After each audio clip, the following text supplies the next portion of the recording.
தொழுதாங்க. குபைப் பின் அதி தொழுதுட்டு தூக்கு மேடையில ஏறக்கூடிய அந்த நேரத்தில் சயீத் பின் ஆமிர் சொல்கிறார்கள், நான் சின்ன பிள்ளையா இருந்தேன், என் வாப்பாக்கு பக்கத்தில் நின்னேன். அவர்கள் ஒரு துவா செய்தார்கள் அல்லாஹ்விடத்தில். என்ன துவா தெரியுமா? அந்த துவாவுடைய நேரத்தில் என் தந்தை என் காதை அடைத்து பிடித்து விட்டார்கள். இந்த துவா நமக்கு வரக்கூடாது மகனே, இந்த துவாவை நாம் கேட்டு விடக்கூடாது மகனே அப்படின்னு என் காதை அடைச்சிட்டாங்க. குபைப் ரலியல்லாஹு அன்ஹு கேட்ட துவா என்ன தெரியுமா? அல்லாஹ் ونشهد أن لا إله إلا الله وحده لا شريك له ونشهد أن محمدا عبده ورسوله أرسله بالهدى ودين الحق ليظهره على الدين كله ولو كره المشركون. ما بعد فقد قال الله تعالى في كلامه القديم والفرقان المجيد أعوذ بالله من الشيطان الرجيم بسم الله الرحمن الرحيم سبحان الذي يسرى بعبده ليلا من المسجد الحرام إلى المسجد الأقصى الذي باركنا حوله لنريه من آياتنا إنه هو السميع البصير. رب اشرح لي صدري ويسر لي أمري واحلل عقدة من لساني يفقهوا قولي. ربي زدني علما سبحانك لا علم لنا إلا ما علمتنا إنك أنت العليم الحكيم. அளவற்ற அருளாளனும் நிகரற்ற நிறைந்த அன்புடையவருமான எல்லாம் அல்ல அல்லாஹுவின் திருநாமம் கொண்டு ஆரம்பம் செய்கிறேன். சாந்தியும் சமாதானமும் நம் உயிரிலும் மேலான கண்மணி நபிகள் நாயகம் ஸல்லல்லாஹு அலைஹி வஸல்லம் அன்னவர்கள் மீதும், அன்னவர்களின் வழிமுறையை பின்பற்றிய சத்திய சஹாபாக்கள், தாபியின்கள், தபா தாபியின்கள், அவுலியாக்கள், நாதாக்கள், சுஹதாக்கள், நல்லவர்கள், குறிப்பாக நம் அனைவர்கள் மீதும் அல்லாஹுவின் சாந்தியும் சமாதானமும் என்றென்றும் நிலவட்டுமாக. நாம் இந்த பூலோகத்தை விட்டு பிரிவதற்கு முன்னால் புனிதமான அவனுடைய காபாவையும் நம் உயிரிலும் மேலான கண்மணி நபிகள் நாயகம் ஸல்லல்லாஹு அலைஹி வஸல்லம் அவர்கள் மறைந்து வாழ்கின்ற புனிதமான அந்த ரவுதாவையும் பலமுறை தரிசிக்கும் பாக்கியம் அல்லாஹ் ரஹ்மான் நம் அனைவர்களுக்கும் தந்தல்வானா. வாழும் காலங்களில் ஏக இறைவனான அல்லாஹ்வுடைய கட்டளைகளுக்கும் இறுதி தூதர் முஹம்மது முஸ்தபா ஸல்லல்லாஹு அலைஹி வஸல்லம் அன்னவர்கள் எப்படி வாழ்ந்து மறைந்தார்களோ அப்படிப்பட்ட உன்னத வாழ்க்கை வாழ்வதற்கு வல்ல ரஹ்மான் நம் அனைவர்களுக்கும் தௌஃபீக் செய்வானாக. வாழும் காலங்களில் திடீரென்று ஏற்படக்கூடிய மரணங்கள், ஆபத்துகள், விபத்துகள், மருத்துவமனை கஷ்டங்கள், செலவீனங்கள் அத்தனை விட்டும் நம்மையும் நம்மை பெற்றெடுத்த நம் தாய் தந்தையர்கள், நம் மனை மக்கள், நம் ஊர்வாசிகள், நம் மயில்வாசிகள், நமக்கு கல்வியை கற்றுத்தந்த ஆசிரியர் பெருமக்கள் அத்தனை பேர்களையும் வல்ல ரஹ்மான் பாதுகாத்தல்வானாக. சங்கைக்குரிய அல்லாஹுவின் நல்லடியார்களே, மகத்தான ஒரு மாதத்தினுடைய இறுதியில் இருக்கிறோம். அதிலும் குறிப்பாக ஜும்ஆவுடைய தினம், ரஜபு பிறை 27 இன்றைய தினம் சூரியன் மறைந்ததற்கு பிறகு உதயமாகும்.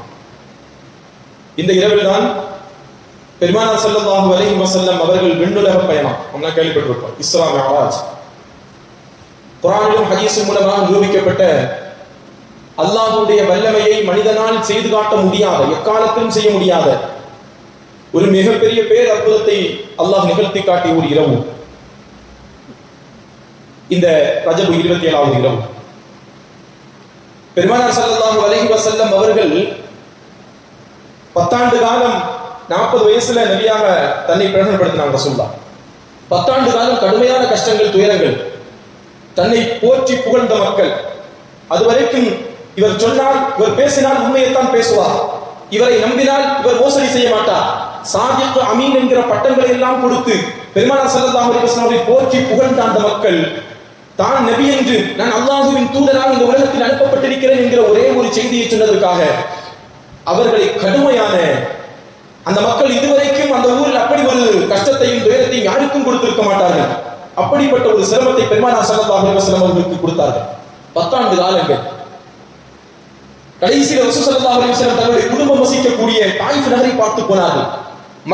மக்களை விட்டு தாயிஃப்ல குடும்பம் இருக்குது, அங்க போவோம் எடுத்து சொன்ன அந்த மக்கள் விளங்கி விட்டால் தாயிஃப்ல ஒரு பச்சை பசுமையான ஒரு இடம், அது அங்கே மாதுளை போன்ற உயர்தக பழங்கள் விளையக்கூடிய பூமி, அதிகமான செல்வந்தர்கள் வசிக்கக்கூடிய இடம், அங்க போய் நம்ம தஅவா செய்வோம், மக்களுக்கு இஸ்லாத்தை எடுத்து வைப்போம், அவர்கள் ஏற்றுக்கொண்டால் மக்காவின் பக்கம் அந்த கவனம் திரும்பும் என்பதை ஒரு அரசியல் நோக்கத்தோடு பெருமானார் ஸல்லல்லாஹு அலைஹி வஸல்லம் அவர்கள் அதை செயல்பட்டார்கள்.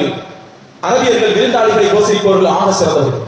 ஆனால் பெருமானார் ஸல்லல்லாஹு அலைஹி வஸல்லம் அவர்கள் குடும்ப உறவாக இருந்து கூட ரசூல் ஸல்லல்லாஹு அலைஹி வஸல்லம் சொன்ன ஒரே காரணத்திற்காக ஏகத்துவ கொள்கையை தன்னை நபியாக அறிமுகப்படுத்தியதற்காக, ஏகத்துவ கொள்கைக்கு மக்கள் எதிரில்லை, தன்னை நபியாக அறிமுகப்படுத்தினார்கள். அந்த மக்கள் தாயிஃப் நகர் மக்கள் சொன்னார்களா இல்லையா, உன்னை அல்லாத வேற யாருக்கு அல்லாஹ் இல்லையான்னு கேட்டாங்க மக்கள். நீ எல்லாமே வேற யாரும் இல்லையா, வேற குடும்பத்துல வேற நபர் இல்லையா? சிலர்கள் கேட்டார்கள், நீ சொல்வது பொய்யாக இருந்தால் உன்னிடத்தில் பேசுவதை விட்டு நாங்கள் பயப்படுகிறோம் என்பதாக ரசூலுல்லாஹ்வை ரொம்ப துச்சமாக மதித்தார்கள். எந்த அளவுக்கு நான் ரசூலுல்லாஹ்வை அங்கே இருக்கவே விடல. மிக விரைவாக தாயிஃபை விட்டு வெளியேற்ற வேண்டும் என்பதற்காக வேண்டி சிறு பிள்ளைகளை ஏவி கல்லால் அழிக்கப்பட்ட நிகழ்வு எல்லாம் அங்கே நடைபெற்றது. அப்பேற்பட்ட கஷ்டத்திற்கு மத்தியில் பெருமானார் ஸல்லல்லாஹு அலைஹி வஸல்லம் அவர்களுக்கு அல்லாஹ் அந்த மேராஜில் அந்த ஹிஜ்ரி ரசூலுல்லாஹ்வுடைய 50வது வருஷத்துல வயசுல தங்களுடைய மனைவியார், அருமை மனைவியார் அன்னை கதீஜாவுடைய மௌத்து, அபூ தாலிப் ரலியல்லாஹு அபூ தாலிப் அவர்களுடைய மரணம், வளர்ப்பு தந்தை பெரிய தந்தையுடைய மரணம், இப்படி தொடர் மரணங்கள் நிகழ்ந்து மிகப்பெரிய கஷ்டத்தில் ரசூலுல்லாஹ் இருந்தாங்க. அந்த நேரத்தில் ரசூலுல்லாஹ்வுக்கு ஒரு ஆறுதலாக, ரசூலுல்லாஹ்வுக்கு மிக ஒரு ஆறுதலாக இருப்பதற்கும் ரசூலுல்லாஹ்வுக்கு ஒரு அரவணைப்பாக அல்லாஹ்வை சந்திக்கக்கூடிய ஒரு பேர் அற்புதத்தை அல்லாஹ் நிகழ்த்தி பார்க்கிறார். கனவு அலைபமா அந்த கருத்துல இருந்து வெளியே வந்துட்டாங்க. கனவுங்கிறது அது மனசு வேற விஷயம், அது நடக்க வேண்டிய நடக்காமல் இருக்கலாம். அல்லாஹ் இது குர்ஆனிலே சொல்றான், நான் நடத்தினேன் என்பதா, என்னுடைய அடியாரை நான் அழைத்து செல்லேன்னு சொல்றான். சுப்ஹானல்லதி அஸ்ரா பிஅப்திஹி லைலன் மினல் மஸ்ஜிதில் ஹராம் இலல் மஸ்ஜிதில் அக்ஸா, மஸ்ஜிதில் ஹராமில் இருந்து மஸ்ஜிதில் அக்ஸாவுக்கு அழைத்து சென்றார். கழிந்த வாரம் ரசூலுல்லாஹ்வுடைய மிஅராஜில சில இடங்களில் ரசூலுல்லாஹ் தொழுதாங்கன்னு சொன்னேன். சில இடங்கள்ல இறங்கி இங்க தொழுங்க, ஈசா நபி பிறந்த இடம், இந்த இடத்தில் தொழுங்கள், தூர் சீனா மலை, இந்த இடத்தில் தான் மூசா நபி அல்லாஹ்வோடு உரையாடினார்கள், அந்த இடத்துல தொழுங்கன்னு சில இடங்களை எல்லாம் நான் சொல்லி காட்டினேன். அப்பேற்பட்ட புனிதமான அந்த நிகழ்வு நடைபெற்ற இரவு இன்றைய தினம். கண்ணியத்திற்குரியவர்களே, கழிந்த வாரம் நம்ம ஸயீத் பின் ஆமிர் ரலியல்லாஹுடைய அந்த சம்பவத்தை சொல்லும்போது அப்படி இடையில நிப்பாட்டிட்டேன். அந்த மக்கள், ஹிம்ஸ் நகர் மக்கள் உமர் ரலியல்லாஹு அன்ஹு அங்கே பயணம் செய்து வந்தார்கள். தன்னுடைய கவர்னரை பார்ப்பதற்கு, தன்னுடைய ஆளுநரை விசாரிப்பதற்கு, மக்களுடைய ஆட்சி எப்படி இருக்குன்னு கேட்கறதுக்கு வந்தாங்க. மக்கள் 4 கம்ப்ளைண்ட் சொன்னாங்க. ஒன்னு, ஸயீத் பின் ஆமிர் அவர்கள் காலையில அலுவலகத்துக்கு தன்னுடைய ஆபீஸுக்கு ரொம்ப லேட்டா வர்றாரு, மக்கள் சொல்லக்கூடிய குறைகள். மாதத்திற்கோ வாரத்திற்கோ ஒரு முறை அவர் விடுமுறை எடுக்கிறார். 2 கருத்துக்கள் இருக்கிறது, வாரத்துக்கும் என்பதாக மாதத்துக்கும் என்பதாகவும். விடுமுறை எடுக்கிறார், வரவே இல்லை. இரவு நேரங்களில் அவரை அணுகவும் முடியல. இரவு நேரத்தில் அவருடைய டோர் க்ளோஸ் ஆயிடும். எங்களுக்கு இரவு நேரத்தை போய் கம்ப்ளைண்ட் பண்ண முடியல, என்னுடைய தேவைகளை சொல்ல முடியல. இன்னும் சில நேரங்களில் அவர் சுய நினைவு இழந்து ஒரு மயக்கமுற்ற நிலையில மாறுகிறார். சில நேரங்களில், எப்பவும் இல்லை, அடிக்கடி இந்த நிலைவு ஏற்படுது. இப்படி 4 குற்றச்சாட்டுகள். அப்ப மக்கள்கிட்ட என்ன உரையாடி விட்டு உமர் ரலியல்லாஹு அன்ஹு கவர்னரை பார்க்கறதுக்கு வந்தாங்க. ஸயீத் பின் ஆமிரை சந்திப்பதற்காக வந்தார்கள். வந்து சொன்னார்கள், உங்கள் மீது மக்கள் 4 குற்றச்சாட்டை வைத்திருக்கிறார்கள். 4 குற்றச்சாட்டு என்னதான். என்ன குற்றச்சாட்டு வைத்தார்கள்? இன்னைக்கு உள்ளவங்க மேல நம்ம குற்றம் யார் வச்சு அவனை சொல்லுங்க அப்படின்னு கேட்பாங்க. அவன் யாரு, அவன் குடும்பம் என்ன, அவனை எப்படி காலி பண்றது, அவனை எப்படி இல்லாமல் ஆக்குறது தான் இன்னைக்குள்ள பதிலா இருக்கும். ஆனால் ஸயீத் பின் ஆமிர் சொன்னார்கள், என்ன குற்றச்சாட்டு வச்சாங்க மக்கள் மீது? நீங்க காலையில ரொம்ப லேட்டா நீங்க ஆபீஸுக்கு, உங்களுடைய அலுவலகத்துக்கு போறீங்களாம், கவர்னர் மாளிகைக்கு நீங்க போய் உங்க மக்களுடைய பணி செய்வதற்காக நீங்க லேட்டா போறீங்களாம், என்ன காரணம்? அவர் சொன்னார், அமீருல் முஃமினீன் அவர்களே, ஜனாதிபதி அவர்களே, என் வீட்டுல வேலைக்கு எந்த ஆளும் கிடையாது. அல்லாஹ் அக்பர். ஒரு கவர்னர் மாளிகையில எத்தனை பேர் இருப்பாங்க? இன்னைக்குள்ள கவர்னர் மாளிகையில பாதுகாவலுக்கு ஏராளமான பேர் இருப்பாங்க. பணிவிடைக்கு சொல்ல தேவையில்லை. உல்லாச வாழ்க்கை வாழ்ந்து கொண்டிருப்பார்கள். தன்னை மறந்து அவர்கள் இருக்கக்கூடிய காலகட்டத்தில் அவர்கள் நினைத்து பார்க்க முடியாத அளவுக்கு செல்வ செழிப்பாக வாழ்ந்து கொண்டிருப்பார்கள். ஆனால் ஸயீத் பின் ஆமிர் சொல்கிறார்கள், என் வீட்டுக்கு பணிவிடை செய்வதற்கு பெண் யார் வேலைக்காரியெல்லாம் கிடையாது, நானும் என் மனைவியும் தான் உண்டு. நாங்க மாத்தி எங்களுக்குள்ள என்ன செய்வோம், பணிவிடை செய்வோம். அதனால என் வீட்டு வேலைகளை எல்லாம் கவனிச்சு மனைவிக்கு செய்ய வேண்டிய ஹிதமத்தை எல்லாம் பண்ணிட்டு நான் வர்றதுக்கு கொஞ்சம் லேட்டா, அதுதான் காரணம். எல்லாரும் சொன்னார்கள், அல்ஹம்துலில்லாஹ், இதுதான் காரணமா வாழ்த்தினார்கள். தான் அனுப்பிய கவர்னருடைய பதிலை கேட்டு சந்தோஷப்பட்டார்கள். அடுத்து கேட்டார்கள், மாதத்திற்கோ வாரத்திற்கோ ஒரு முறை நீங்க விடுமுறை எடுக்கிறீங்களாமே, என்ன காரணம்? இந்த பதிலை இந்த காலகட்டத்தில் ஆட்சி அதிகாரங்களில் இருப்பவர்கள் ஒவ்வொருவரும் யோசித்து பார்க்க வேண்டும். அவர்கள் சொன்னார்கள், ஜனாதிபதி அவர்களே, என்கிட்ட நான் அலுவலகத்திற்காக வரும்போது, நான் மக்கள் பணிவிடைக்காக வரும்போது அணிவதற்கு ஒரே ஒரு ஆடை மட்டும் தான் இருக்கிறது. இந்த ஆடையை தான் நான் போட்டுட்டு வரணும். இந்த ஆடையை நான் வாரத்திற்கு ஒரு முறை அதை கழுகி சுத்தப்படுத்துவதற்காக நான் விருந்தை எடுத்துக் கொள்கிறேன். இந்த வேற ஆடை கிடையாது. வெளிரங்கத்திலே என்னுடைய மானத்தை மறைத்து மக்களுக்கு முன்னால் வந்து ஒரு கவர்னராக நிற்பதற்கு ஒரே ஒரு ஆடை இருக்கிறது. அல்லாஹ் அக்பர். இன்றைய தினத்தில் ஆடம்பரத்தோடு வாழக்கூடிய உயர் பதவியில் இருப்பவர்கள் ஒரு முறை அணிந்த ஆடையை மறுமுறை அணிவார்களா என்று கேள்வி இருக்கிறது. ஒரு முறை தான் அணிந்த ஆடையை மறுமுறை அவர்கள் அணியவே மாட்டார்கள். அப்பேற்பட்ட பெருமையோடு, மிகப்பெரிய ஆணவத்தோடு, மிகப்பெரிய அனிச்சாக்கியத்தோடு, வீண்வரையத்தோடு வாழக்கூடிய தலைவர்களை பற்றி இருக்கிறோம். சொல்கிறார்கள், ஒரே ஒரு டிரெஸ் இருக்குது எனக்கு, அதை கழுவுறதுக்கு ஒரு நாள் ரெஸ்ட் வேணும், அதை கழுகி சுத்தப்படுத்தி காய வைப்பதற்கு ஒரு நாள் ஆகும், அந்த நாள் என்னால் பணிவை செய்ய முடியும். முழுதெல்லாம் வாழ்க்கிறார். அல்லாஹ் அக்பர். அடுத்து சொன்னார்கள், நீங்க வந்து இரவு நேரத்துல அனுமதி கொடுக்கிறது இல்லையா மக்களுக்கு, என்ன காரணம்? ஆமா ஜனாதிபதி, பகல் நேரம் கிட்டத்தட்ட ஒரு 12 மணி நேரம் நான் மக்களுக்காக அவர்களுடைய தேவைகளை நிறைவேற்றுவதற்காக நான் உட்கார்ந்து இருக்கிறேன். இரவு நேரம் என்பது என்னை படைத்த என் ரப்புக்காக, சாதாரண இந்த சயீத் இப்னு ஆமிரை மிகப்பெரிய ஒரு கவர்னராக, மக்கள் மதிக்கும் ஒரு மனிதராக என்னை ஆக்கிய என் ரப்புக்கு நன்றி கடன் செய்வதற்காக நான் இரவை மாற்றி வைத்திருக்கிறேன். அது யாருக்கும் அனுமதி கிடையாது. என் அல்லாஹ்வை, என்னை படைத்த ரப்பை புகழ்வதற்காக, என்னை படைத்த ரப்பை வணங்குவதற்காக நான் ஒதுக்கி வைத்திருக்கிறேன். அந்த இரவு நேரத்தை யாருக்கும் அனுமதி கொடுக்க முடியாது. ஜனாதிபதி அவர்களே, என் ரப்புக்காக அந்த நேரத்தை நான் ஒதுக்கி வைத்திருக்கிறேன். குர்ஆன்ல அல்லாஹ் சொல்றானே இல்லையா, ஹுவல்லதி ஜஅல லக்குமுல் லைல வன்-நஹார ஹில்ஃபத்தன் லிமன் அராத அன் யذكر அவ் அராத ஷுகூரா. இரவையும் பகலையும் அல்லாஹ் மாறி மாறி வர செய்ததற்காக தெரியுமா? அல்லாஹ்வை நினைத்து நன்றி கூறுவோம், அல்லாஹ்வை நினைக்க அல்லாஹ்வை சிந்திப்பவர்களுக்காகவும், அல்லாஹ்வுடைய வல்லமையை பற்றி சிந்தித்து உணரக்கூடியவர்களுக்காகவும், அல்லாஹ்வுக்கு அதிகம் நன்றி கடன் செய்பவர்களுக்காக வேண்டித்தான் இரவையும் பகலையும் அல்லாஹ் மாறி மாறி வைத்திருக்கான். நாம இரவும் பகல் எதற்கு? ராத்திரினா தூங்க, காலைனா கடைக்கு போவேன். இன்னைக்கு இரவு பகல் நமக்கு எப்படி மாறி இருக்கு? பகல் நேரம் உழைக்கிறதுக்கு போறோம், இரவுல வந்தா நிம்மதியா தூங்கணும். ஜனாதிபதி கவர்னர் ஜனாதிபதி சொல்றா, நான் பகல்ல ஃபுல்லா மக்களுக்கு வேண்டி இருக்கிறேன், இரவுல எனக்காக வேண்டி என் ரப்பிட்ட நான் அதை ஒதுக்கக்கூடிய நேரம், இரவு நேரத்தை என் ரப்பை வணங்குவதற்காக நான் ஒதுக்கி வைத்திருக்கிறேன். அந்த நேரத்தில் யாருக்கும் எந்த அனுமதியும் நான் கொடுக்கறதில்லை. நான் நிம்மதியாக என் ரப்பை வணங்க வேண்டும், நான் நிம்மதியாக என் ரப்பை நான் இபாதத்தில் ஈடுபட வேண்டும். 4வது பதில கேட்டாங்க. 4வது, நீங்க வந்து அடிக்கடி மயக்கமுற்று சுயநினைவு இழந்து போறீங்க, என்ன காரணம்? அவர்கள் சொல்வார்கள், ஹுபைப் இப்னு அதி ரலியல்லாஹு அன்ஹு அவர்கள் தூக்கு மேடையில் நிற்கக்கூடிய நேரத்தில், அவர்கள் தூக்கு மேடையில் ஏற்றப்பட்ட நேரத்தில், அவர்கள் கேட்ட துஆக்கள், அவர்கள் செய்து காட்டிய மிகப்பெரிய நிகழ்வுகள், அந்த நேரத்தில் எனக்கு சில நேரங்கள் அந்த ஞாபகத்துக்கு வரும். அந்த ஞாபகம் என்னை மிகுக்கின்ற பொழுது நான் மயக்கமுற்று கீழே சுயநினைவு இழந்துருவேன். ஏன்னா ஹுபைப் இப்னு அதி ரலியல்லாஹு அன்ஹு அவர்கள் தூக்கு மேடையில் நிற்கிறாங்க. நீங்களும் நீ கேள்விப்பட்டிருப்பீங்க. தூக்கு மேடையில் நிற்கிறாங்க. நிற்கும்போது இந்த ஹுபைப் இப்னு அதி ரலியல்லாஹு அன்ஹு வரலாறு எல்லாருமே படிக்கும். ஒரு கைதி எப்படிப்பட்ட ஒரு சிறந்த கைதியாக, ஏன் கைது செய்யப்பட்டவர்களை வாழ்த்தி சொன்னார்கள். அவங்க கைது செய்யப்பட்டு வச்சிருக்காங்க. ஏன் கைது செய்யப்பட்டாங்க? ஒரு போர்க்களத்துல ஒரு குடும்பத்தினுடைய தலைவரை கொண்டு விட்டாங்க. கொண்டதுனால இவர் பிடிக்கப்படுகின்ற பொழுது அந்த குடும்பக்காரர்கள் அவரை கைதியை வாங்கிட்டு போயிடுவாங்க, தந்தைக்கு பகல் தீர்ப்பதற்காக. அப்ப அந்த வீட்டுல அரெஸ்ட் பண்ணி வச்சிருக்காங்க. வச்சிருக்கும் போது ஹுபைப் அதையும் சொல்லுவாங்க அந்த வீட்டுல உள்ளவங்கள்ட்ட, நீங்க என்ன கொல்ல போறீங்க, அது எனக்கு தெரிஞ்ச போச்சு, ஆனா அந்த கொல்றதுக்கு முன்னாடி எனக்கு தகவல் தாங்க, எனக்கு சில கடமைகள் இருக்குது, அதை நிறைவேற்றணும். திடீர்னு என்ன செஞ்சிடாதீங்க, கொல்றதுக்கு தகவல் தாங்க. கொலையின் மீது பயந்தவர்கள் அல்ல, தன் உயிரை துச்சமாக கருதியவர்கள் சஹாபா பெருமக்கள். அப்ப அந்த நேரத்தில் அவங்க இருக்கிறாங்க. அப்போ ஒரு தினம், நாளைய தினம் அவரை தூக்கிலிடப்படுகிறது. இந்த செய்தி அந்த வீட்டில் உள்ள பெண்மணிக்கு சொல்றாங்க. சொல்லும் போது அவங்க கேட்ப, ஒரு கத்தி தருவீங்களா அப்படின்னு கேட்பாங்க. கத்தி, என்னுடைய நகங்கள், என்னுடைய தேவையில்லா ரோமங்களை எல்லாம் அகற்றணும், சுத்தமா என் ரப்ப சந்திக்கணும் எனக்கு. அந்த நகத்தை எல்லாம் நீக்குவதற்காக ஒரு கத்தியை கேட்பாங்க. கத்தி எடுத்து நகத்தை அப்படியே நீக்கிட்டு இருக்கும்போது அந்த வீட்டு அந்த பெண்மணியுடைய குழந்தை, அந்த கைதி போடப்பட்டு வச்சிருக்கிற 1/2 கிலோ போயிடுச்சு. போய் ஹுபைப் ரலியல்லாஹு அன்ஹு பக்கத்துல, அவங்க தொட பக்கத்துல போய் உட்கார்ந்துருச்சு. கையில கத்தி இருக்குது. பிள்ளையினுடைய தாய் தூரத்திலிருந்து பார்க்கிறார், நம் பிள்ளை கைதிக்கிட்டே மாட்டிட்டாங்க. அந்த குழந்தையை தூக்கிட்ட மடியில வைக்கிறாங்க. மடியில வச்சு அப்படியே கொஞ்சுறாங்க.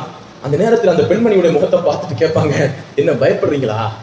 உங்க குழந்தைய நான் கொன்றுவேன், நீங்க பயப்படுறீங்களா? நான் அப்படி வல்லாஹி நான் அது போன்று செய்பவன் அல்ல, எனக்கும் பிள்ளைகள் இருக்கிறார்கள், நான் அப்படி செய்பவன் அல்ல. கடைசியில் அந்த பிள்ளையை கொஞ்சம் மகிழ்ந்து விட்டு அதை இறக்கி விடுவான், அது இறங்கி போயிடும். அந்த பெண்மணி சொல்வார்கள் பிற்காலத்தில், நான் ஹுபைபை விட சிறந்த கைதியை நான் பார்த்ததே இல்லை என்பதாக. எவ்வளவு வசமா கையில கிடைச்சிருக்கு. அந்த குழந்தையை கையில எடுத்து வச்சு என்ன செஞ்சிருக்கலாம், மிரட்டிட்டு தப்பிச்சு எங்க போயிருக்கலாம், அது குற்றம் கூட ஆகாது. எதிரிகளுக்கு தப்பிப்பதற்காக எதையும் செய்யலாம். அப்படி இருந்து கூட அந்த குழந்தையை அப்படி ஒப்படைத்தார்கள் ஹுபைப் ரலியல்லாஹு அன்ஹு அவர்கள். அந்த பெண்மணி சொல்கிறார்கள், ஹுபைபை போன்று ஒரு சிறந்த கைதியை இந்த உலகத்தில் நான் பார்த்ததில்லை. கைதிகள் இருப்பார்கள், ஒரு தடவை கைது பண்ணிட்டு வந்தா ஊர்ல அவங்க தான் பெரிய ஆள், அடுத்த அவர் ஜெயிலுக்கு போயிட்டு வந்தோம், சும்மா இருந்தாலும் இவங்க எனக்கு அவன் ஜெயிலுக்கு அவன் மொத்த பார்க்காத, அவனு பார்த்து சலாம் சொல்லாத, அவன் ஜெயிலுக்கு போயிட்டு வந்தவன் உனக்கும் உன்னை ஏதாவது தாவா பண்ணி இழுத்துருவான் அவன் சரி அப்படின்னு பயம் காட்டி வச்சிருப்பாங்க.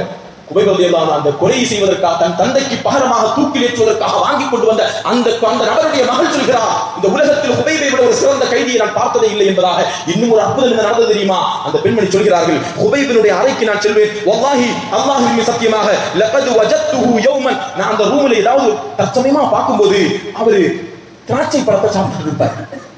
நாங்க கைதிக்கு திராட்சை பழம் எல்லாம் கொடுக்கல, அவர் திராட்சை பழம் சாப்பிட்டு இருப்பாரு.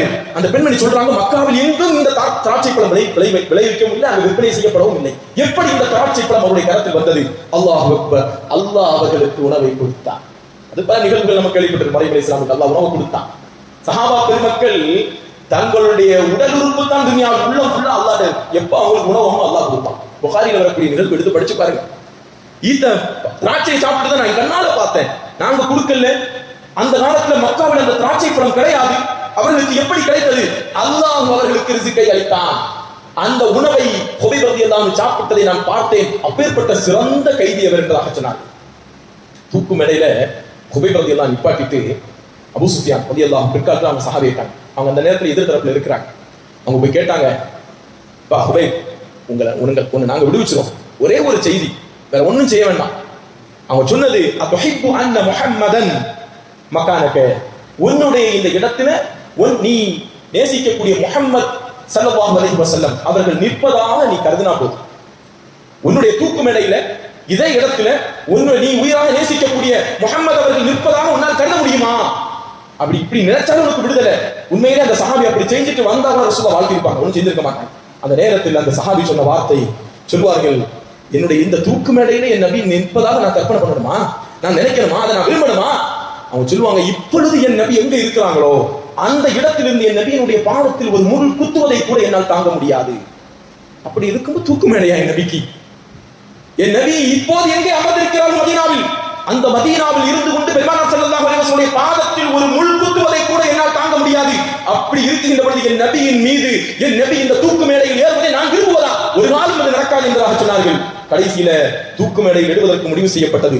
இந்த செய்தியை சயீத் பின் ஆமிர் சொல்கிறார்கள், நான் எதிர் தரப்பில் இருக்கிறேன், அன்னைக்கு நான் முஸ்லிம் கிடையாது, நான் காஃபிரா நின்றுட்டு இருக்கிறேன். அந்த நேரத்துல அவருக்கு போய் கேட்டாங்க, உங்களுக்கு ஏதாவது கடைசி ஆசை இருக்குதா? நம்மள்ட்ட எல்லாம் ஏதோ ஒரு ஆசை இருக்குதுன்னா என்ன கேட்போம்? பாப்பா அம்மா ஃபோன் பண்ணி கொடுப்பீங்களா, என் மனைவிக்கு ஃபோன் பண்ணணும், என் மக்களுக்கு சொத்து பாகங்கள்லாம் பிரிச்சு கொடுக்கணும் கொஞ்சம், அப்படி இந்த உலக ரீதியான சிந்தனைகள் தான் நமக்கு இருக்கும். இன்னைக்கு கூட சக்கராத்துல இருக்கக்கூடிய நபர்கள்ட்ட கொஞ்சம் அவருக்கு பேச முடியும் இருந்தா கூட, இந்த பிள்ளைகளுக்கு இதெல்லாம் முடிச்சாச்சா, நீங்க போன பிறகு அப்படி துனியா ரீதியான செயல்பாடத்தான். அங்க போய் அல்லாஹ் உங்களுக்கு உங்களுடைய கடைசி நேரத்தை அல்லாஹ் கபூலாக்கட்டும், உங்களுக்கு கலிமா சொல்லி மரணிக்கக்கூடிய தௌஃபீக் அல்லாஹ் தரட்டும் துஆ செய்ய மாட்டாங்க. இதெல்லாம் முடிச்சாச்சா, இந்த சொத்து யாருக்கு யாரு எவ்வளவு கொடுத்துருக்கு, குடும்ப ஆட்களா இருந்தா போய் ரொம்ப நேரம் பேசுவாங்க, சொத்து விஷயமா தான் பேசுவாங்க, பேங்க் டெபாசிட்டா தான் பேசுவாங்க. இப்படிதான் நம்முடைய பேச்சுக்கள் இருக்கும். குபைப் ரலியல்லாஹு கேட்டாங்க, கடைசி ஆசை இருக்குதா? ஆமா, எனக்கு கடைசி ஆசை இருக்கிறது. தஊனி, என்னுடைய விலங்கை அவிழ்த்து விடுங்கள், என் கயரை அவிழ்த்து விடுங்கள். உஸல்லி ரக்அத்தை, 2 ரக்அத் என் ரப்புக்காக தொழவேன். அல்லாஹு அக்பர். தூக்கு மேடை ஏற போறாங்க. உலகத்திலேயே தூக்கு மேடையில் நின்று முதலாக தொழுதவர்கள் குபைப் ரலியல்லாஹு அன்ஹு. 2 ரக்அத் என் ரப்புக்கு தொழணும், வேற ஒண்ணும் வேண்டாம். அவிழ்த்து விடுவாங்க, 2 ரக்அத் தொழுவாங்க. தொழுது முடிச்சுட்டு அவங்க சொல்லுவாங்க, நான் ரொம்ப குயிக்கா தொழுதுட்டேன், எனக்கு ரொம்ப நேரம் கை கட்டி இந்த நேரம் குர்ஆன் ஓதி என் ரப்பை துதிக்க வேண்டும் என்கிற ஆசை எனக்கு இருந்தது.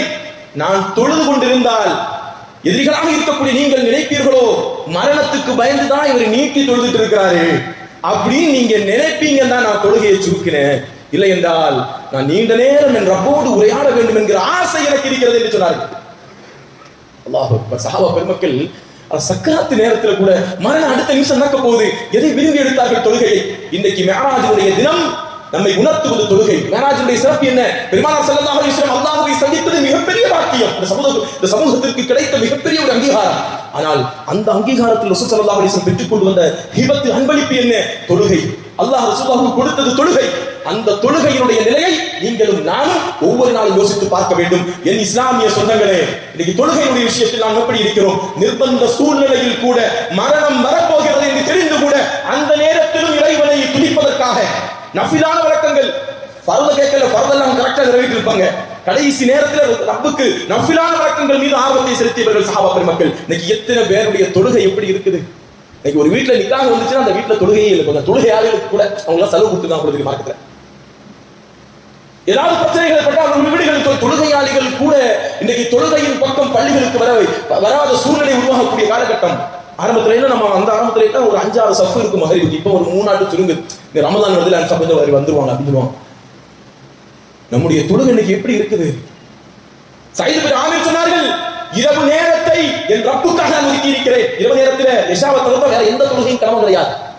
கடமையில்லாத தொழுகைகளை தொழுவதற்காக, நஃபிலான வணக்கங்களை தொழுது அல்லாஹ்வை நெருங்குவதற்காக நான் அதை ஒதுக்கி வைத்திருக்கிறேன் என்று சொன்னார்கள். நாம கடையில ஃபுல்லா பகல் நேரத்தை யூஸ் பண்றது. ஒரு சில பேர்கள் வந்து பள்ளியில தொழுவாங்க. எத்தனை வியாபாரிகள் பள்ளியில் வந்து தொழுவீங்க? எத்தனை வியாபாரிகள் நீங்கள் பள்ளிக்கு வருகிறீர்கள்? நன்றாக யோசித்து வைத்துக் கொள்ளுங்கள். தொழுகைதான் ஒரு முஸ்லிமுடைய அங்கு அடையாளம். தொழுகைதான் ஒரு காஃபிருக்கு முஸ்லிம் பத்தியில் பிரித்து காட்டக்கூடிய ஒரு ஐடி. அந்த தொழுகையினுடைய நிலைமை நமக்கு எப்படி இருக்குது? தொழுதாங்க, 2 ரக்காத்து தொழுதாங்க. ஹுபைப் பின் அதி தொழுதுட்டு தூக்கு மேடையில ஏறக்கூடிய அந்த நேரத்தில் சயீத் பின் ஆமிர் சொல்கிறார்கள், நான் சின்ன பிள்ளையா இருந்தேன், என் வாப்பாக்கு பக்கத்தில் நின்னேன். அவர்கள் ஒரு துவா செய்தார்கள் அல்லாஹ்விடத்தில். என்ன துவா தெரியுமா? அந்த துவாவுடைய நேரத்தில் என் தந்தை என் காதை அடைத்து பிடித்து விட்டார்கள். இந்த துவா நமக்கு வரக்கூடாது மகனே, இந்த துவாவை நாம் கேட்டு விடக்கூடாது மகனே அப்படின்னு என் காதை அடைச்சிட்டாங்க. ஹுபைப் ரலியல்லாஹு அன்ஹு கேட்ட துவா என்ன தெரியுமா? அல்லாஹும்ம, அல்லாஹ்வே, அஹ்சிஹிம் அததா வக்துல்ஹும் பிததா வலா துபகி மின்ஹும் அஹதா. இறைவா, என் மீது வரம்பு மீறியவர்களை, எனக்கு எதிராக என்னை அநியாயமாக கொன்றவர்களை ஒருவரை கூட நீ விட்டு வைக்காதே, அவர்கள் அத்தனை பேர்களை நீ நாசமாக்குவாயாக என்கிற துவாவை கடுமையான வார்த்தைகளால் சொன்னார்கள். சயீத் பின் ஆமிர் ரலியல்லாஹு அன்ஹு சொன்னாங்க, அடுத்த வருஷமே எந்த குடும்பம் அவர்களை வாங்கி தூக்கு மேடையில் அநியாயமாக தூக்கிலேற்றி கொண்டார்களோ அந்த குடும்பத்தில் ஒரு ஆண் நபர்களை கூட அல்லாஹ் விட்டு வைக்கவில்லை. அத்தனை பேரையும் அல்லாஹ் ஹலாக்காக்கிட்டான். சஹாபா பெருமக்களுடைய ஈமான் அவ்வளவு உறுதிமிக்கது. தொழுகையின் மீது அவ்வளவு ஈடுபாடோடு இருந்தவர்கள் சஹாபா பெருமக்கள். தன்னுடைய மரண நேரத்தில் கூட தொழுகையின் மீது. அதுல இன்னொரு நிகழ்வு என்னன்னா, அவங்க தொழுது முடிச்ச உடனே அடுத்து தூக்கு மேடையில் ஏறதுக்கு பிறகு அடுத்து அவங்க ஒரு சலாம் சொன்னாங்க. யாருக்கு தெரியுமா? ரசூலுல்லாஹ் எங்க இருந்தாங்க தெரியுமா? மதீனால. சொன்னார்கள், அஸ்ஸலாமு அலைக்கும் யா ரசூலல்லாஹ். ரசூலுல்லாஹ் மதீனால மிம்பர்ல இருந்து வலைக்கும் அஸ்ஸலாம் யா ஹுபைப். சஹாபாக்கள் ஆச்சரியத்தோடு கேட்டார்கள், யா ரசூலல்லாஹ், மக்காவில் போய் இருக்கிறார்கள் ஹுபைப், நீங்க இங்க இருந்து வலைக்கும் அஸ்ஸலாம் சொன்னீங்களே, ஹுபைப் தூக்கு மேடையில் ஏற்றப்பட்டிருக்கிறார், எனக்காக சலாம் சொன்னார், அந்த சலாத்துக்கு தான் நான் பதில் சொன்னேன் என்றார். அல்லாஹு அக்பர். சஹாபா பெருமக்களுடைய அந்த ஈமானை பாருங்கள். தெரியும், நான் சலாம் சொன்னால் என் ஹபீப் மதீனாவில் இருந்து பதில் சலாம் சொல்வார்கள். இன்னைக்கு இருக்கக்கூடிய டெலிபோன்ல கூட பேசுறோம், கொஞ்சம் டவர் ஒரு 2 பேர் இறங்கிச்சுன்னா பேசுறது கூட கேட்காது. அல்லாஹ் எந்த ஒரு நெட்வொர்க் இல்லாத காலகட்டத்தில் கூட அந்த அந்த சத்தத்தை உடனே பெருமானார் ஸல்லல்லாஹு அலைஹி வஸல்லம் மதீனாவில் இருந்து அதற்கு பதில் சொல்லக்கூடிய ஒரு பாக்கியத்தை பெற்றவர்கள் ஹுபைப் பின் அதி ரலியல்லாஹு அன்ஹு. ஹுபைப் ரலியல்லாஹு அன்ஹு தூக்கிலிடப்பட்டார்கள். ஒரு ஆளு இறந்து போனாங்கன்னா ஒரு 2 நாள் வச்சிருக்கலாம். என்னை ஃப்ரீசர்லாம் வச்சு ஒரு நாள் 2 நாள் வைக்கிறாங்க வைக்கலாம். ஃப்ரீசர்ல வச்சு பல நாட்கள் வைக்கிறாங்க. ஆனா எதுலேயுமே இல்லாம தூக்கு மேடையிலே 40 நாள் இருந்தாங்க. அல்லாஹ், தூக்கு மேடையிலே இறங்க முடியாமல் யாரும் கைப்பற்றி விடக்கூடாது என்பது காவலர்களை சுற்றி நிறுத்தி இருந்தார்கள் அந்த குடும்பத்தார்கள். ரசூல் ஸல்லல்லாஹு அலைஹி வஸல்லம் 40 நாட்களுக்கு பிறகு ஆனா ஹுபைப் ரலியல்லாஹு ஒரு துஆ செய்துட்டு போனாங்க, யா அல்லாஹ், என்னுடைய உடம்பை நீ பரக்கத்து புரிந்ததாக ஆக்குவாயாக. அந்த துஆல நிறைய வந்துச்சு, என்னுடைய உடம்பை இவர்களை விட்டு நீ பாதுகாப்பாயாக. அல்லாஹ் பார 40 நாள் தூக்கிலே கிடந்தாங்க. ஒண்ணுமே ஒரு 3 நாள் ஆனா கூட கண்ணெல்லாம் வெளியே வந்துடும், குடலெல்லாம் கொட்டிடும், நாச்சம் எடுக்கும். 40 நாட்கள் 2 சஹாபாக்கள் வந்தார்கள், குதிரையில் வேகமாக வந்தார்கள். காவலாளிகள் போத மயக்கத்தில் இருந்தாங்க. டக்குன்னு இறக்குனாங்க. இறக்கிட்டு போகும்போது முடிச்சுட்டாங்க. துரத்தி வரும்போது பூமி மீது வைத்தார்கள். அல்லாஹு அக்பர். அல்லாஹ் பூமியை 2ஆக பிரிக்கப்பட்டு கபரை கொண்டு ஒரு உருவாக்கி அப்படியே மூடிவிட்டான். எங்க எல்லாம் கலக்கி பார்த்தாங்க, இதுவரைக்கும் கண்டுபிடிக்க முடியாது. சொன்னார்கள், என் ஜனாசாவை இவருடைய கரங்களை நீ கொடுத்து விடாதேன்னு துவா செய்தாங்க. அல்லாஹ் அந்த துவாவை ஏற்றுக்கொண்டானா இல்லையா? அந்த துவாவை ஏற்றுக்கொண்டானா இல்லையா? இன்றைக்கும் அவருடைய ஜனாசா அங்கே மறைக்கப்பட்டிருக்கிறது. எந்த இடத்துல யாருக்கும் தெரியாது.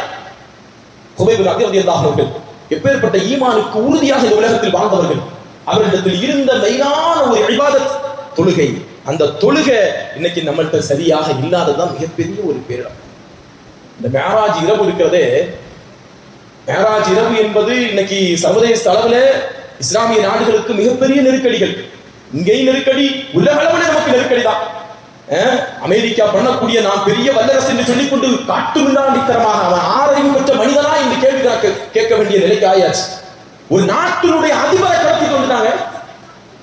ஒரு நாட்டு வெனிசுலா என்கிற ஒரு நாட்டினுடைய அதிபரை ஜனவரி 3ஆம் தேதி அதிகாலை 4 மணிக்கு வெறும் 20 ராணுவ வீரர்களை அனுப்பி அந்த ராணுவ வீரர்களுக்கு ஒரு காயம் கூட இல்லாம தூக்கிட்டு வரக்கூடிய பவரை இன்னைக்கு அவன் பெற்றிருக்கிறான். உலக நாடுகள் அஞ்சுகிறது. கேட்பதற்கு யாரும் இல்லை. எண்ணெய் வளம் இருக்கக்கூடிய நாடுகளை கைப்பற்றி தன்னுடைய வளர்ச்சியை தான் உக்கரத்தில் செல்வதை நோக்கி அவன் நகர்ந்து கொண்டிருக்கிறான். உலகத்திலேயே எண்ணெய் வளம் மிக்க சிறந்த 3 நாடுகள், அதுல வெனிசுலா முதலிடத்தில், 2வது சவுதி அரேபியா இருக்கு, 3வது ஈரான் இருக்கு. இன்னைக்கு ஈரானோடு உள்நாட்டு கலவரத்தை ஏற்படுத்திட்டே இருக்கலாம். அங்க ஜனநாயகம் இல்ல, மக்கள் விரோத அரசாங்கம் நடந்து கொண்டிருக்கிறது. அங்க இருக்கக்கூடிய சரியத்துக்கு நமக்கு எதிராக சரிதான் ஷியாக்களுடைய சரியா நடக்கிறது. ஆனால் அங்க ஜனநாயக முறைகேடெல்லாம் கிடையாது. அதெல்லாம் இவர்களுடைய குளறுபடிகள். இவர்கள் கலவரத்துக்காக உருவாக்கிவிட்டவர்கள். தமிழகத்தில் சின்ன சின்ன வழிபாடு தலங்களை வைத்துவிட்டு கலவரத்தை ஏற்படுத்துவதற்கு மதவாத சக்திகள் முயற்சி செய்கிறார்கள் இல்லையா? அது போன்று உள்நாட்டு கலவரத்தை ஏற்படுத்தி 12,000க்கும் மேற்பட்ட மக்கள் கொல்லப்பட்டிருக்கிறார்கள். சின்ன உள்நாட்டு கலவரங்கள்ல மிகப்பெரிய பேராபத்தில் ஈரான் எண்ணெய் வளத்துல 3வது இடத்துல இருக்குது இன்னைக்கு. இன்னும் பல நாடுகளை சொல்றான், இந்த நாடையெல்லாம் நான் கைப்பற்றுவேன். வெனிசுலா நாட்டுல அதிபரை கடத்திட்டு வந்து நான் மனைவியோட கடத்திட்டு வந்து அடுத்த நாள் தன்னுடைய பேஜில போடுறான், தற்போதைய அதிபர் வெனிசுலா நாட்டு அதிபர் நான் தான் அப்படின்னு. எவ்வளவு அதிகார பலத்தோடு இருக்கிறான், ஆணவத்தோடு இருக்கிறான். பெருமானார் ஸல்லல்லாஹு அலைஹி வஸல்லம் அவர்களை ரசூல் ஸல்லல்லாஹு அலைஹி வஸல்லம் தாயிஃப் நகருக்கு போகிற பொழுது தங்களுக்கு இருந்த அரசியல் பலத்தாலும் செல்வாக்கு பலத்தாலும் ரசூலுல்லாஹ்வை புறக்கணித்த அந்த தாயிஃப் மக்கள் ரசூலுல்லாஹ்வுக்கு 3 ஆண்டுகளுக்கு பிறகு மிகப்பெரிய ஒரு பாக்கியத்தை அல்லாஹ் உருவாக்கி கொடுத்தான். மதீனா மக்கள் தேடி வந்து அழைத்துக் கொண்டு சென்றார்கள் 3 வருஷத்துல. இது போன்று அரசியல் அதிகாரத்தோடு வல்லரசு மிகப்பெரிய பெருமையோடு வக்கரத்தோடு இருப்பவர்கள் ஃபிரௌனுடைய காலகட்டத்தில் இருந்து இன்றைய ட்ரம்ப் வரைக்கும் நீங்கள் எடுத்துக்கொள்ளுங்கள், அத்தனை பேர்களும் அடுத்த நாட்டை அபகரித்து வாழ்ந்தவர்கள், அடுத்த நாட்டு அதிபர்களை கொண்டவர்கள். சமீப சில ஆண்டுகளுக்கு முன்னால் ஈராக்கினுடைய அதிபர் சதாம் ஹுசைன் அங்கே அணு ஆயுதம் வைத்திருக்கிறார் என்கிற அந்த பிரச்சனையை கிளப்பி அவரை கொலை செய்யப்பட்டது. அங்கேயும் ஈராக்கும் எண்ணெய் வளம் மிக்க நாடு. ஈரானுக்கும் அமெரிக்காவுக்கும் போர் பதட்டம் ஏற்பட்டிருக்கிறது. அமெரிக்கா ஈரானை எழுப்பமாக ஈஸியாக தாக்கும் பல நாடுகள் அவனுடைய படைகள் இருக்கிறது. பல இஸ்லாமிய நாடுகளில் கூட அமெரிக்காவுடைய ராணுவ படை இருக்கு, ஈஸியா தாக்கிடுவான் ஈரானை. ஆனால் ஈரான் தாக்க வேண்டும் என்ற அமெரிக்காவை தூரத்தில் இருக்கிற அமெரிக்காவுடைய படைகள் இருக்கக்கூடிய நாடை தாக்கலாம். ஆயுதப்படைகள் இருக்கக்கூடிய குவைத் போன்ற பகுதிகளை, அரேபியா போன்ற பகுதிகளை தாக்கலாமே தவிர அமெரிக்காவை தாக்குவது மிகப்பெரிய கஷ்டம். இஸ்லாமிய அரேபிய நாடுகள் கூட அச்சத்தில் இருக்கிறது. மிகப்பெரிய ஒரு காட்டு மிராண்டித்தனமான ஒரு ஆட்சியை சர்வதேச அளவில் டொனால்ட் ட்ரம்ப் நடத்திட்டு இருக்கிறான். இந்த மேராஜின் வேறுடைய வழக்கத்தினால் பெருமானார் ஸல்லல்லாஹு அலைஹி வஸல்லம் அவர்கள் தாயிஃப் மக்கள் கொடுத்த அந்த கஷ்டத்தில் இருந்த எப்படி அவர்களுக்கு மிகப்பெரிய விரைவில் விடுதலை கிடைத்ததோ அது போன்று இந்த மேராஜினுடைய புனிதமான இந்த மேராஜினுடைய வழக்கத்தினால், தொழுகை கடமையாக்கப்பட்டதுடைய வழக்கத்தினால் அல்லாஹ் தஆலா உலக முஸ்லிம்களுக்கு இந்த நாளுடைய வழக்கத்தினால் அவர்களுக்கு ஏற்பட்டிருக்கக்கூடிய அத்துணை கஷ்டங்களையும் அல்லாஹ் நீக்கி அருள்வானாக. அதனால் நான் உங்களுக்கு சொல்றது, தொழுகை தான் நமக்கு ரொம்ப முஸ்லிம்களுக்கு முக்கியமான ஒரு அமல். ஈசா நபி ஒரு பெண்மணி வந்து சொன்னாங்க, நபி அவர்களே, நான் என் கணவனுக்கு மாற்றம் பண்ணிட்டேன், விபச்சாரம் செஞ்சிட்டேன். கணவனுக்கு தெரியாம விபச்சாரம் பண்ணி அந்த விபச்சாரத்தின் மூலமாக ஒரு குழந்தையை நான் பெற்றெடுத்தேன். அந்த குழந்தையை என்ன செஞ்சுட்டு கொன்னுட்டேன். நிறைய நடக்குதா இல்லையா? கள்ள தொடர்போட பெற்றெடுத்து ஓடையில போடுறது, எங்கேயாவது வீசிட்டு போறது, அது நிறைய நடக்குது. அன்னைக்கு அந்த பெண்மணி ஈசா நபிட்ட வந்து சொல்லும் போது, ஈசா நபி என்னுடைய மஜ்லிஸ் இருக்காது, போயிரு, நீ இருக்கக்கூடிய இடத்துல வேற வந்து நான் அச்சப்படுறேன், போயிருன்னு சொன்னான். அல்லாஹ் அங்கே இருக்கிறான். நபியே, நீங்கள் எப்படி அவர்களை திரும்ப அனுப்பலாம்? அவர்கள் தௌபா கேட்டு முயற்சிக்காக உணர்த்து வந்திருக்கிறார்கள். இதை விட பாவம் செய்த எத்தனையோ பேர்கள் இருக்கிறார்களே. ஈசா நபி கேட்பாங்க, இதை விட மோசமான பாவம் செய்தவர்கள் இருக்கிறாங்களா? ஆமா. அல்லாஹ் சொல்லுவான், இந்த விபச்சாரியை விட விபச்சாரத்தின் மூலமாக குழந்தை பெற்றெடுத்து அந்த குழந்தையை கொலை செய்தவரை விட மோசமானவர்கள் தெரியுமா? தாரிக்கு ஸலா, தொழுகையை விட்டவர்கள். தொழுகை சாதாரணமானது இல்லைங்க. ஒவ்வொரு நாளும் தொழுகையை பயானோட இணைக்கிறதுக்கு உண்டான காரணம் என்ன? உங்களுக்கு நமக்கு உள்ள அடையாளமே தொழுகைங்க. நமக்குள்ள அடையாளமே தொழுகை. அந்த தொழுகையை நாம் விட்டுவிட்டோம் என்று சொன்னால், அந்த தொழுகையை நம்ம பொதுபோக்காயிருந்தோம் சொன்னா நம்முடைய வாழ்க்கை என்ன ஆகும்? நம்ம குடும்ப சூழ்நிலை எப்படி இருக்கும்? எத்தனை பேர் கஷ்டப்படுறோம், பிள்ளைகள் சொல்லி கேட்கறது இல்ல, நம்முடைய வாழ்க்கையில வரக்கத்து இல்ல. இதெல்லாம் காரணம் என்ன? முன்னாடி எல்லாம் சுபுகு தொழுகையில ரொம்பவே இருப்பாங்க. இப்போ சுபுகு 3 சப்போட முடியுது. ஆரம்பத்துல ரொம்ப பெருமைப்பட்டேன், 7 சப்பு 8 சப்பு இருக்குது, ரோடு எல்லாம் வெளியூருக்கு போயிட்டாங்கன்னு தெரியல. அந்த அளவுக்கு இன்னைக்கு மக்கள் தொழுகையில ரொம்ப பொதுபோக்கா இருக்கிறாங்க. இந்த தொழுகை அல்லாஹ்வுக்கு செய்ய வேண்டிய கடமைகளை பிற்படுத்துவதனுடைய காரணம் தான் நாம எவ்வளவு பேர்த்தாலும் நாம் இருக்கக்கூடிய ஆட்சி அதிகாரங்கள் நம் நாடுகளிலே வருவதற்குண்டான காரணம். அவன் வந்துட்டான், நம்ம பார்த்து போன அந்த குண்டலை சேரக்கூடாது, இவனுக்கு ஓட்டு. நீங்க யாருக்கு எப்படி ஓட்டு போட்டாலும் அல்லாஹ்வுக்கு செய்ய வேண்டிய விஷயங்கள் நாம் பொதுபோக்காக இருந்தால் நமக்கு நாம் தேர்ந்தெடுக்கக்கூடிய அரசாங்கம் கூட நமக்கு எதிராக திரும்புவார்கள். அதனால நாம் சொல்ல வரக்கூடிய ஒரு காரணம் மேராஜ் புனிதமான இன்றைய தினம் பெருமானார் ஸல்லல்லாஹு அலைஹி வஸல்லம் பல்லாயிரக்கணக்கான மைல்கள் மக்காவில் இருந்து மிகப்பெரிய ஒரு அற்புதத்தை நிகழ்த்தி மனிதனால் இன்று கியாமத்து நாள் வரை அந்த நிகழ்வை ஆராய்ச்சி செய்து அதை முறையடிப்பதற்கு ஒரு புதுமையான நிகழ்வை நிகழ்த்தவே முடியாது. எங்கெல்லாம் போற மனிதன் மேராஜை இதுவரைக்கும் ஆய்வு செய்ய வேண்டியல்ல. ஜிப்ரீல் கூட ஒரு கட்டத்தில் நின்று விட்டார்கள். சிதறத்தில் முந்தஹா. அதற்கு பின்னால் சொன்னார்கள், நபியே இதுவரைக்கும் தான் எனக்கு அனுமதி, இதற்கு பிறகு உங்களுக்கு மட்டும்தான் அனுமதி. அப்பேற்பட்ட நிகழ்வு நடந்த அந்த புனிதமான இரவு இமாம் பெருமக்கள் நமக்கு சொல்வார்கள், அந்த நன்றி கடனுக்காக நீங்கள் ஒரு நாள் நோன்பு வையுங்க. அந்த நன்றி கடனுக்காக காலம் காலமாக நோன்பு வைக்கக்கூடிய பழக்கங்கள் உண்டு. நாளை இது நமக்கெல்லாம் விடுமுறை தான், நோன்பு வருது. ரஜபுல நோன்பு வைக்கிற ரசூலுல்லாஹ் ரொம்ப பெருமையா பேசியிருக்கிறார். ரஜபுடைய மாசத்துல அதிகமா நோன்பு வைங்க. அதுல குறிப்பா இது போன்ற நாட்கள் நன்றி கடன் செலுத்துவதற்காக எங்களுக்கு தொழுகையை தந்தாய் அல்லாஹ். 50 நேர தொழுகையை 5ஆக சுருக்கி 50 நேரத்துடைய நன்மையை அந்த 5 நேரத்துக்குள்ளேயே தந்தவன் ரப்புல் ஆலமீன். அந்த ரப்புக்கு ஒரு நன்றி கடனாக ஒரு நஃபிலான ஒரு நோன்பை இந்த நாளைய தினம் நாம் நோக்க வேண்டும். இன்ஷா அல்லாஹ் நோக்கலாமா? எல்லாருமே லீவ்ல தான் இருக்கோம். நம்ம அழகான முறை பிள்ளைகள் 7 வயசுல இருந்து நம்ம என்ன செய்யலாம், நோன்பு பிடிக்கிறதுக்கு பிள்ளைகளுக்கு பழக்கப்படுத்த. அதில் 5 வயசு பிள்ளைகளுக்கே நோன்பு பிடிக்க பழக்கப்படுத்தாதீங்க. அது பெருமையாக வர போடுவாங்க. மார்க்க சொல்றதை கடமை பிடிக்கும். நிறைய பேர் 5 வயசு பிள்ளைகளை பள்ளியில் கூட்டுவாங்க, கூட்டிட்டு வரக்கூடாது. அவங்க தொழுகையே கிடையாது, அவங்களை அழைத்தே வரக்கூடாது. அதை பெருமையாக பதிவு செய்யக்கூடாது. 5 வயசு பிள்ளை நோன்பு மார்க்க சொல்லவே இல்லை. அவருக்கு 7 வயசு தான் சொல்லிருக்காங்க. 7 வயசு தான் தொழுகையை கொண்டு ஏவ வேண்டும். 7 வயசு தான் நோன்பு கொண்டு அவருக்கு கட்டளை தவிர மற்ற நாளுக்கு முன்னாடி நோன்பு வைப்பதான் மார்க்க அங்கீகரிக்கவே இல்லை. அதற்கு உண்டான உடம்பு பக்குவம் அந்த பிள்ளைகளுக்கு இல்லை. அதற்கு முன்னால் நீங்கள் நோன்பு நோக்க கொடுத்தால் உடல் ரீதியான பாதிப்புகள் அந்த பிள்ளைக்கு ஏற்படும். எனவே தான் தொழுகையை கூட 7 வயசுல கற்பீங்கன்னு ரசூலுல்லாஹ் சொன்னாங்க. அதனால மேராஜ் இரவு நம்முடைய போன வாரமே சொன்ன நிறைய மரணங்கள்.